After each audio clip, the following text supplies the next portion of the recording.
प्यारे दर्शकों नमस्कार। तारीख है आज 29 जून 2025, दिन रविवार। हिंदी तिथि आषाढ़ माह शुक्ल पक्ष चतुर्थी। आइए नजर डालते हैं हमारे प्यारे राज्य हिमाचल प्रदेश की तमाम बड़ी खबरों पर। वीडियो शुरू करने से पहले कमेंट बॉक्स में जय हिंद लिखकर हमें सपोर्ट जरूर करें।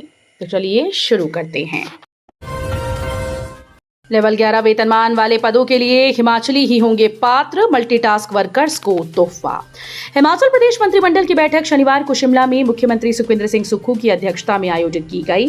बैठक में कई बड़े फैसले लिए गए। राज्य कैबिनेट ने लेवल 11 वेतनमान के पदों को ग्रुप बी से ग्रुप सी में पुनर्वर्गीकृत करने को स्वीकृति प्रदान की।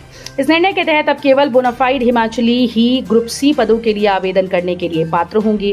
पहले ग्रुप बी श्रेणी के तहत आने वाले इन पदों की भर्ती हिमाचल प्रदेश लोक सेवा आयोग के माध्यम से की जाती थी और देश भर के अभ्यर्थी इन पदों के लिए आवेदन कर सकते थे। अब इनकी भर्ती प्रक्रिया हिमाचल प्रदेश चयन आयोग के माध्यम से ग्रुप सी के नियमों के तहत की जाएगी। बैठक में 500 पशु मित्र की भर्ती को मंजूरी दी गई है। राज्य कैबिनेट ने लोक निर्माण विभाग के लगभग 5000 मल्टीटास्क वर्कर्स का मासिक मानदेय 5000 रुपए से बढ़ाकर 5500 रुपए करने को मंजूरी दी है। कैबिनेट ने गैर सरकारी दुग्ध सहकारी समितियों को दूध आपूर्ति करने वाले किसानों के लिए दूध प्रोत्साहन योजना शुरू करने का निर्णय लिया। प्रदेश में लगातार एक सप्ताह तक बरसेंगे बादल। 7 जिलों में 2 दिन भारी बारिश का ऑरेंज अलर्ट। हिमाचल प्रदेश के कई भागों में लगातार एक सप्ताह तक भारी बारिश का अलर्ट है। मौसम विज्ञान केंद्र शिमला के मुताबिक 29 और 30 जून को अधिकांश स्थानों पर हल्की से मध्यम बारिश होने की संभावना है। 1, 2, 3 और 4 जुलाई को राज्य के अनेक स्थानों पर हल्की से मध्यम बारिश होने की संभावना है। 29 और 30 जून को कई भागों में भारी बारिश का ऑरेंज अलर्ट जारी किया गया है। प्रशासन ने सौंपी 25-25 हजार फौरी राहत। प्रदेश सरकार देगी 4 लाख। हादसे पर कंपनी का मुंह बंद। धर्मशाला के खनियारा में मनूड़ी खड्ड में चल रहे 4.5 मेगावाट मनूड़ी 2 के कार्य के दौरान बादल फटने जैसी स्थिति से हुए भयंकर नुकसान के बाद प्रशासन की ओर से मृतकों के परिवारों को फौरी राहत प्रदान कर दी गई। इसमें पीड़ित परिवारों को 25-25 हजार की फौरी राहत दी गई, जबकि हिमाचल प्रदेश सरकार व प्रशासन की ओर से आपदा का शिकार बने मृतकों को 4-4 लाख रुपए प्रदान किए जाएंगे। अब तक कंपनी की तरफ से मृतक मजदूरों के लिए कोई भी राहत राशि की घोषणा नहीं की गई।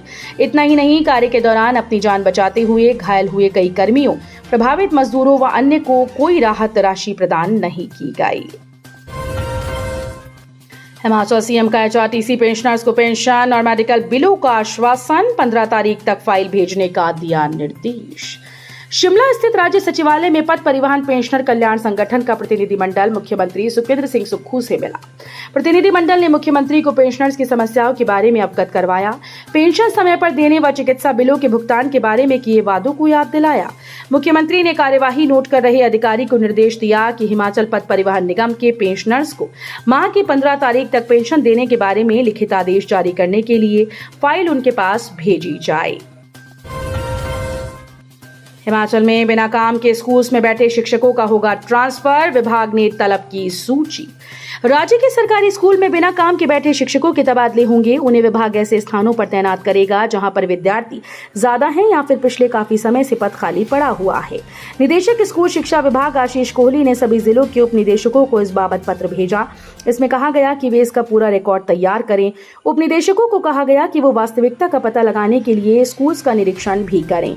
ये भी देखें कि कहीं पर डमी एडमिशन ही तो नहीं दिखाई गए हैं।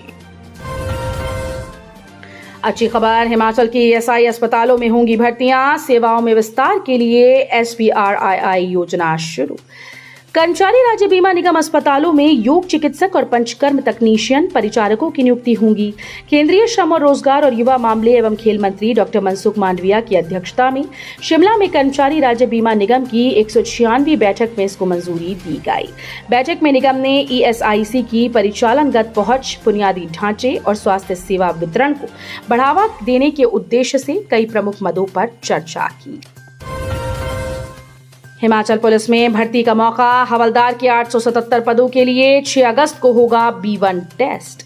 हिमाचल प्रदेश पुलिस में हवलदारों यानी हेड कांस्टेबल्स के 877 पद भरे जाएंगे। इसमें से 60% पद B1 टेस्ट के माध्यम से भरे जाएंगे। इसके लिए 6 अगस्त को B1 के टेस्ट का आयोजन किया जाएगा, जिसके लिए 31 जुलाई को पात्रता कट ऑफ तिथि रहेगी। इस परीक्षा का उद्देश्य हिमाचल प्रदेश सरकार के द्वारा 13 जून 2008 को संशोधित PPR 13.7 में दिए गए प्रावधान के अनुसार पदोन्नति पाठ्यक्रम के लिए कांस्टेबल का चयन करना है, जिसके लिए सिलेबस भी जारी कर दिया गया है, जो कि पुलिस विभाग की वेबसाइट पर उपलब्ध है।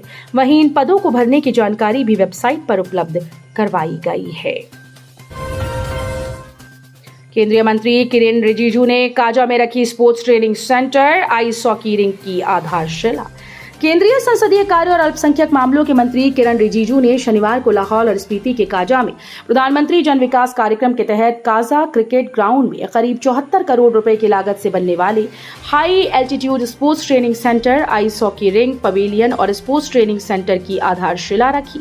इस अवसर पर सांसद कंगना रणौत, विधायक अनुराधा राणा, पूर्व विधायक रवि ठाकुर सहित अन्य सम्मानित गणमान्य व्यक्ति मौजूद रहे। कॉलेज में स्नातक डिग्री कोर्स में 7 जुलाई तक मिलेगा प्रवेश, HPU ने बढ़ाई तिथि। हिमाचल प्रदेश विश्वविद्यालय ने स्नातक degree course BA, BSc, BCom व शास्त्री में प्रवेश लेने के लिए तिथि को बढ़ा दिया है। अब प्रवेश से वंचित रहे विद्यार्थियों को बड़ी राहत देते हुए प्रवेश के लिए 7 जुलाई तक तिथि बढ़ाई गई। विश्वविद्यालय के कुलसचिव ज्ञान सागर नेगी ने कुलपति के आदेशानुसार प्रवेश की तिथि को बढ़ाने की अधिसूचना जारी की। विश्वविद्यालय को छात्र संगठनों, SFI, ABVP की ओर से उठाई गई मांग और सौंपे गए मांग पत्र, आम विद्यार्थियों की ओर से उठाई जा रही प्रवेश की अंतिम तिथि बढ़ाने की मांग पर विचार कर शैक्षणिक सत्र 2025-26 के लिए UG डिग्री कोर्स में प्रवेश की अंतिम तिथि 7 जुलाई तक बढ़ाने का फैसला लिया है। चेन्नई की फाइनेंस कंपनी पर FIR, 5.69 करोड़ की धोखाधड़ी का आरोप, कम ब्याज पर लोन के विज्ञापन में फंसाया। ऊना के एक युवक ने एक चेन्नई की फाइनेंस कंपनी के निदेशकों के खिलाफ धोखाधड़ी का मामला दर्ज करवाया। ये मामला उनके दिवंगत पिता के साथ 2015 से लेकर 2023 तक हुई करीब 5.69 करोड़ रुपए की ठगी से संबंधित है। पुलिस ने शिकायत की प्राथमिक जांच के बाद भादस की धारा 420 के तहत मामला दर्ज कर लिया है।